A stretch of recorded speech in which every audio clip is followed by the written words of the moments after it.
alustan toitumisõpetuse kursust, mille tegemist alustasin juba tegelikult paar aastat tagasi, kuid nüüd on asi jõudnud nii kaugele, et see kursus ka tegelikult töötab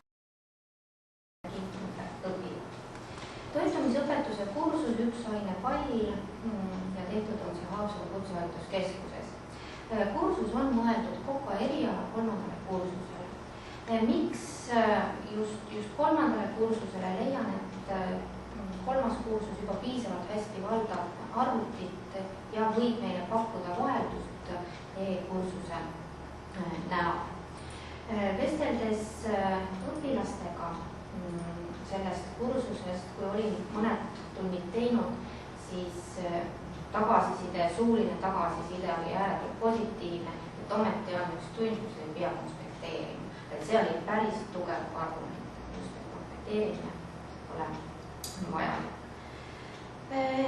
Kursuse ülesehitus on siis nüüd milline.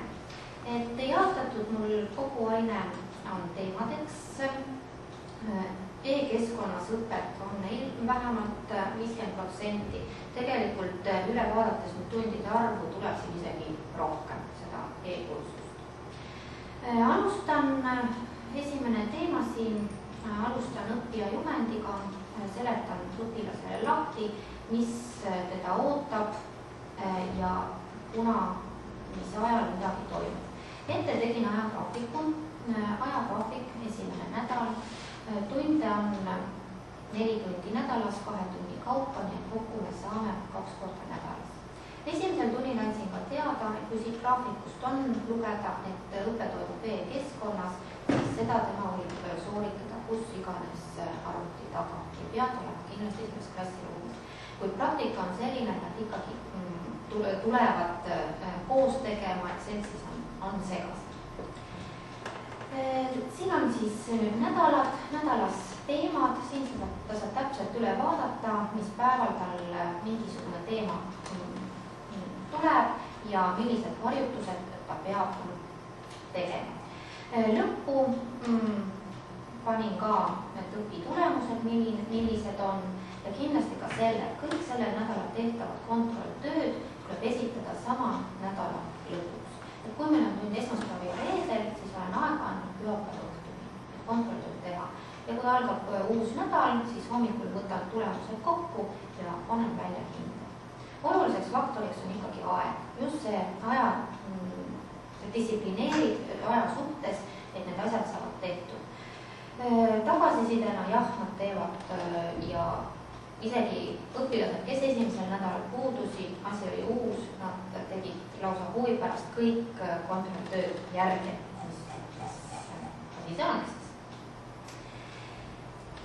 Nii, nüüd teemadest. Teemad on siin nüüd ühe teema siseselt niimoodi lahti tehtud, et algab enamjagu igal pool see PowerPoint esitlusega. PowerPoint esitluses on välja toodud siis kõik see kõige olulisem selle teema kohta, et õpilase jaoks on tekst liigendatud, tehtud hästi lihtsaks ja selgeks, et ta nagu rosin sellest tekstist välja toodud. Kui ta on selle teksti läbi lugenud, siis sellele järgnevad ülesanded. Ülesanded on nüüd kas hot potatoes testidena või olen andmeid tekstina andnud tunnitööd. Testide tegemine on ka neil kulgenud vahest päris avarasti ja kuna asi on uudne, siis see pakub sellist huvi neid. Nüüd, mida ma selle paari nädala jooksul olen õppinud tehes seda kursust? Ma olen teada saanud, kui palju neil umbes aega läheb ühe või teise testi jaoks. See oli minu jaoks 2 eksitused. Pannes ühe aja tajusin, et jah, et tegelikult teevad selle päris palju lühema ajaga ka testid ära. Teste on erisuguseid ja tunnitöid ka online tekstina täpselt ka, et siin on ülesanne, mida vaja teha ja siis saadab mulle vastuse ja näen seda vastust. Igale teemale olen juurde pannud ka lisalugemist. Lisaks sellele slideshow'le, mis siin jookseb, on ka lisaks loetav tekst. Ja selle teksti kohta ka, ta töötaks läbi ikkagi sügavamalt selle teema sisu, ta peab selle teksti läbi lugema ja siis ma esitan küsimused ja selle teksti põhjal siis peab mulle saadma vastused. Et ma näen, et ta on selle tekstiga tegemist teinud. Aja jooksul olen õppinud ka, kuidas seda küsimust esitada, et ta ei saaks mulle copy-paste'i teha. Lihtsalt kopeerida vastuse. Et esimese tunni ma selle elasin üle. Aga nüüd ma tean juba, kuidas küsimusi esitada. Ka päris hull. Tulevad siia juurde veel ka viited huvitavatele internetilehtedele, kus nad võiksid käia. Tulevad interaktiivsed loengud siia juurde, mis on olemas ja mida ma ka kasutan.